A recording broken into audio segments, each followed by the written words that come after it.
वालेकुम जी सारे दोस्तों भरावां नूं बड़े भरा के देखे नहीं कहते बड़ा आओ के नाले अपना काम दिखाओ ठीक है माल किस तरह से यूट्यूब वास्ते स्पेशल साढ़े जिहड़े कस्टमर ने कहने गया यूट्यूब पे कुछ वर्किंग फाइल वैसे फोन ते टिकटॉक ते ज़्यादा चलता है ये यूट्यूब वास्ते होंगे स्पेशल वीडियो बना लगे हैं ठीक है चेक करो जनाब माल को आ रहा है तैयारी में बड़ा लड़का ले आके आ रहा है ठीक है सारा माल इंशाल्लाह शाम तक ये बात बनाने हैं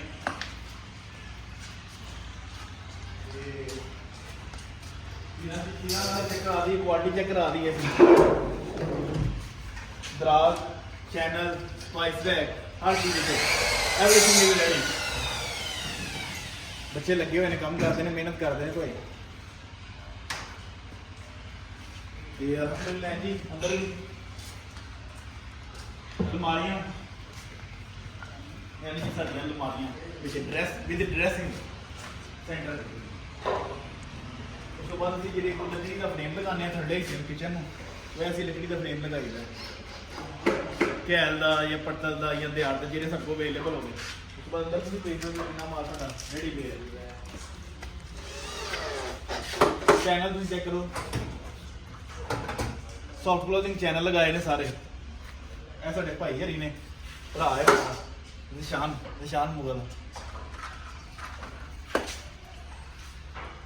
ਤੇ ਇਹ ਵੀ ਮਟੀਰੀਅਲ ਦੋ ਕਿਸਮ ਦਾ ਮਟੀਰੀਅਲ ਸਾਡਾ ਯੂਜ਼ ਹੁੰਦਾ ਸ਼ਟਰ ਬੋਰਡ ਤੇ ਲੈਮੀਨੇਸ਼ਨ ਪਾਰਟੈਕਸ ਠੀਕ ਹੈ ਅਲਮਾਰੀ ਦਾ ਮਟੀਰੀਅਲ ਤਿਆਰ ਪਿਆ ਹੈ ਤਿੰਨ ਕਿਚਨ ਸਾਡੇ ਤਿਆਰ ਪਏ ਨੇ ਤਿੰਨ ਕਿਚਨ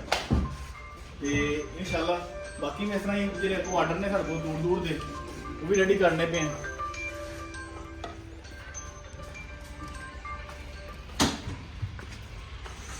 शीटा में जी शीटा यूज करते हैं जेड आर के तो मटीरियल लगाने हैं